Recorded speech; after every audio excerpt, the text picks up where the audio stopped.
বিয়ের পর প্রথমবার সবার সঙ্গে গেলাম দক্ষিণেশ্বর। আর এটা হচ্ছে আমাদের বাড়ির পুচকু সোনা, যাকে নিয়ে এবার প্রথমবার দক্ষিণেশ্বরে যাওয়া হচ্ছিল।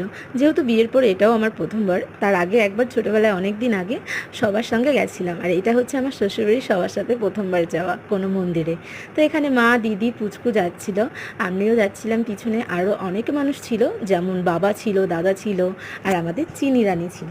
তো আমরা প্রথমে গিয়েই ভাবছিলাম যে আগে স্নান করে তারপরে আমরা পুজো দিয়ে তারপরে বাকিটা ঘুরে ফিরে তারপরে আসবো। তো আমরা যখন গেছি ভালোই রোদ ছিল, তো খুব ভালো লাগছিল গিয়ে, কারণ যে হালে বৃষ্টি বর্ষা হচ্ছিল। তো যাওয়ার পরে আমরা প্রথমে স্নান করে নিয়েছি। স্নান করার পরে আমরা পুজোর জন্য লাইন দাঁড়িয়ে পুজো দিয়েছি। আর যেহেতু মন্দিরের ভিতরে ক্যামেরা অ্যালাউ করে না, সেটা তোমরা খুব ভালো করেই জানো, তার জন্য পুরো ভিডিওটা তোমাদের সেরকম দেখাতে পারলাম না। যেটুকুনি নিতে পেরেছি ক্লিপ, সব কিছুই তোমাদের সাথে শেয়ার করলাম। তো এখন ছিল ফেরবার সময়।